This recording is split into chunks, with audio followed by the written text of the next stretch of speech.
whether it be Burger King or whether it be other than that. But on a side note anyway, you shouldn't be eating that food. From the health perspective, barakallahu feekum, this food is packed with all types of hormones, antibiotics, drugs, steroids. It is fed upon pellets and feed that, you know, they're locked off in barns. They never see sunlight, their chickens. You know, so now you're eating that. And I see in the United Kingdom there's an obesity problem and a health epidemic. In the UK. But in America, it's on a different level. Wallahi. I get scared when I see people in England. When I see people in here, I'm in shock. Because anything that you buy off the shelf, because we try to our best ability to eat as healthy as we can. So we go to Walmart or wherever. I mean, when we were in Philadelphia and New Jersey, we used to go to Wegmans. Or go to Whole Foods. Yeah, I think you have Whole Foods here as well. And you go there, and generally speaking, you know, they do put an effort in to putting in good food into their stores. But when you go and you buy this juice, and they say it is pure juice, and you look at the first ingredient, water, second ingredient, sugar. Or they'll say water and then high fructose glucose corn syrup, which is just basically a sugar replacement because it's cheaper than putting in cane sugar. And this is why in the United States of America you have a diabetes epidemic. Children at the age of 9, 10 and 11 with type 2 diabetes. By the age of when they enter their teens, type 1. Children taking insulin into their injections into their stomachs because they have diabetes issues. And if you have diabetes, you know you have obesity and you have heart issues. And then by the age of 30 and 40, you see brothers and sisters that are overweight, have health issues. Cancer begins to creep in. Kidneys begin to fail. Liver's not functioning properly. Why? Because we're not watching our diet. As the Prophet ﷺ, he said, "Ni'matani maghbunun fihima kathiran min an-nas." That there are two blessings that many of the people that they lose. As-sihha wal-faragh. Good health and faragh, and free time. Ibn Qayyim rahimahullah ta'ala said in Tibb al-Nabawi that good health is the greatest blessing that Allah subhanahu wa ta'ala has bestowed upon the person. Imām al-Dhahabi said that it is the greatest blessing after Islam, good health. And how many people they lose it? Because we're not paying attention to what we're eating and the quantity of what we're eating and the ingredients of what we're eating. And this is why you're finding that we are living in an era now where the youth are developing cancers that your forefathers never had. All types of cancers. And then they give you the solution.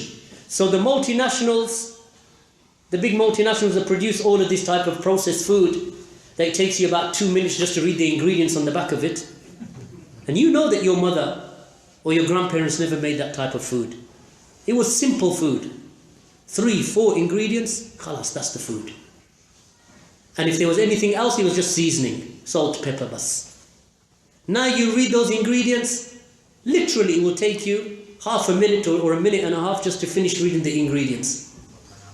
Alright, because it's processed food, made by the multinationals. Then you get cancer, then another group of multinationals make the drugs to temper that problem. Because they're symptomatic drugs. They just control the symptoms. They don't actually give you the cure.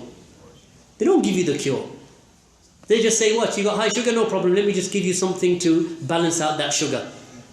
So you inject yourself, balance out the sugar, and you're still on the Coca-Cola and the Pepsi and, you know, whatever else that you drink, and these, you know, iced teas and these sweet teas, and, you know, and then they convince you it's healthy because they've put some vitamin D into it or something.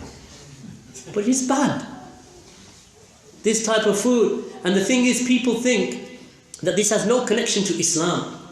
And inshallah, if, you know, when we get to New Jersey, I was thinking that maybe during the conference, that's going to be my topic, inshallah. Health and well-being in light of the Quran and the Sunnah. Because it's something that many of the Salafis, we don't focus upon. And we don't give it the attention that it deserves. So even though this food, we don't say it is haram, But really you shouldn't be, oh, mashallah, the brother said it's all halal now, khalas, let's go to KFC and drown in some monosodium glutamate and get some excitotoxins up in the brain. This is why when you eat some of this food, wallahi, your belly's full and you can't move. But you still want to chew on another chicken. Why? Because the coating is monosodium glutamate, it's MSG, or one of its derivatives. As soon as you bite into it, the effect is not upon your stomach, the effect is in the brain. The brain's telling you I want more of it. Your belly's full and you can't move, and it's just in front of you. And you still want to have more. Because these people didn't make millions and billions of dollars. Except they know what will get the taste buds going. So when the taste comes on the tongue, the message is from the brain. Excitotoxins. You know, you find, and then people say, well, okay, what I'm going to do is I'm going to give up sugar. That's my first step. So what I'm going to do is I'm going to take natural sweeteners, not natural sweeteners, fake sweeteners, sucralose, aspartame, aspartame, as you call it here, or aspartame. And they introduce them. And when you put this into your diet, then you know that there's methanol in there. And there's other things in there that actually affect the brain and affect the rest of the body. But really the solution is what? Give up the desire for sweetness. Give up the desire for that white food, white flour, white rice, white pasta, even whole wheat. Actually, to be honest with you, is not good for you. Give up wheat. Minimize it in your diet. As a general nasiha, durum wheat in pastas, give it up. Eat whole foods, wholesome foods. You know, get a jacket potato, it's better than wheat. Put it in the oven. Don't drizzle it with oil. And if you are going to use oil, use organic coconut oil. Because it doesn't become corrupted at high temperatures. Because when you heat all other types of oil, including olive oil, it reaches a level where it's only a few molecules away from PVC. From polythene in essence, or nylon. It's only a few molecules away because you heat it and you destroy what's happening inside. You change the molecular structure of oils as you heat them up. But coconut oil actually is good at high temperatures. Organic coconut oil. And when you heat it, actually you don't taste the coconut in there, because then you think, how am I going to eat something with coconut in there? Give up your fries. If you can't give up fries, get one of these new type fryers. What's it called? The active fryer. Tefal? You heard of it? It's a Dutch company, so I don't know if America does it. You got it, Tefal active fryer. What's the other one called? There's another company that. Anyway, Tefal make it. It takes a teaspoon. You just put in a teaspoon or half a tablespoon, or even a tablespoon of coconut oil, organic coconut oil, into some sweet potatoes or into carrots that you slice, or even potatoes, and they come out like fries. With a tablespoon of oil, if you're a fries fiend. You know, fries is your thing, I can't give it up. You can't drive past a McDonald's except that your mouth is salivating for the fries. Right, then you need to get an active fryer. It will take 1.5 kilos of potatoes, sliced into fries. Don't buy the frozen stuff, because that's already coated in vegetable oils and canola oils and this oil and that oil. Get your potatoes, organic if you can. Because if you're into fries, slice them into fries, put them into the active fryer, prepare your meals, and feed your children healthy, feed yourselves healthy. When you look at your plate, when you have your plate in front of you, the dish, 50% of it should be green and coloured. Raw, lettuce, cucumber, beetroot, rocket, carrots. Anything else? All those things that you hate. What else? Kale, peas, corn, avocado, tomato or tomato, not tomato. And the rest of the plate should be what? Put a grilled fish on there. Use butter, don't use oil. Don't use oils. Use butter. If you need to fry an egg, fry it in butter. Just a little, half a teaspoon of butter or a teaspoon of butter. and fry your egg in butter, not in oil. All oils are bad, all margarines. Why do you think margarines are so cheap? Because they're so good? They're cheap because they're processed, simple, they're the dregs of what is thrown out by everybody else, and they turn it into an oil, they solidify it and they put it on the counter. Butter, organic, 100% butter, salted or unsalted, doesn't matter. You want to fry something, you want to baste some broccoli, 30 seconds into some butter, or even steam it lightly and put a turn of butter in there, a teaspoon of butter in there. So the rest of the dish, a grilled fish or a grilled portion of chicken. You get yourselves onto that type of diet. And which drink next to it? Water. Get used to water. First couple of weeks, you're going to have cold turkey. You have cold turkey here? Do you use the term? Yeah. You're going to be yearning. And you know, every time you pass by those fast food drive-thrus, it's going to hurt.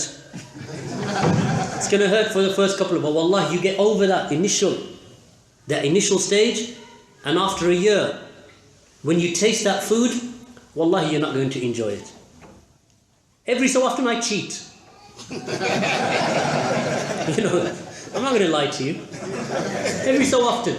But after I've cheated, wallahi, myself and the wife, we say to ourselves, why did we do that? Because it didn't even taste nice. It didn't taste nice. You feel the oil still lingering to your insides, to your throat. Why? Because you're no longer used to that type of food. Cook in the house. Get your wives into the habit of cooking in the house. Not she rings you up on your way home, can you pick up a Burger King? Can you pick? No, I will not pick up a Burger King. No, get in the kitchen. You know, I bring the food home, you cook it. If you want me to help you cook, I'll help you cook. I'm a good cook, so I tell myself. Right? There's no harm in brothers learning how to cook.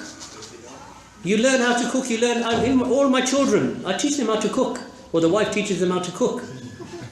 Because they need to get into the habit, because cooking is not difficult. If you cook simple food, it's not hard. How hard is a jacket potato? How hard is it to make a nice salad with nice dressing, balsamic vinegar? Throw some feta cheese in there. It's not hard. How hard is it to grill a fish? When you buy cheese, don't buy, buy proper cheese, organic cheese. Not the cheese that is taken from cows that are injected with steroids and with antibiotics, because that will go through. If you can get raw, unpasteurized milk, can you get it? Is it illegal here or can you get it? It's allowed, huh? It's illegal. Illegal in Florida. In some states it's available, right? You can purchase it, but they tell you it's not for human consumption. You can give it to your cat. No, be careful, because the only organic milk, unpasteurized, that you should be drinking is from a certified organic farm that is monitored by the authorities. Don't go to any old cow, to a farm and say, oh, Farmer Giles, you got a cow, can I take the milk from it? No. Yeah, I've heard in California and those places, there's court cases going on. But if you can get it, you can get it. In England, alhamdulillah, they still allow. In Europe, you go to a hotel in Europe, and there are dispensers in the hotel where you get raw, organic, unpasteurized milk from the breakfast bars in hotels. Right? In England, you don't have that because it's illegal to sell it in the supermarkets, but you can go to any farm and collect it, and you can give it on to anybody else. That's not illegal. But the point here I'm making is that you move away from a sugar-based, starch-based diet to a high salad and protein salad-based diet, meaning that you use lentils, you use seeds, Wallah, it's not easy. I'm not going to lie to you. It's hard for all of us when we began. We've been up on it for a few years now. It's difficult to begin with. But then I learned a method, it's called crowding out. You buy so much of that stuff and you stop buying everything else, and then you feel guilty not eating it, so then you have to eat the veg. Because no one likes to waste money. We're Muslims, we don't like to be spendthrift and then waste things.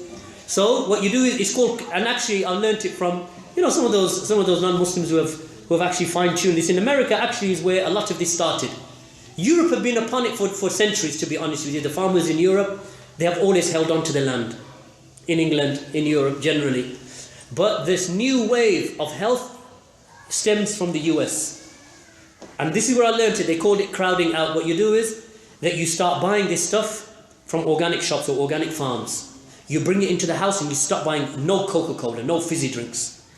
None of this fizzy pop, none of these sugar drinks, not even the pure juices. Stop them.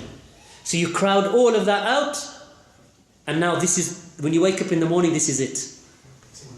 So now what are you going to do? You have to do something.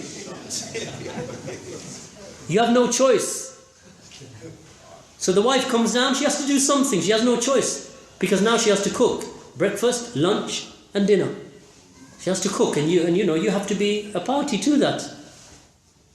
If you get into that habit, my brothers and sisters, wallahi, you'll notice the improvement in your health within weeks. Even in your mental health. You have brain fog. You fall asleep at work after lunch.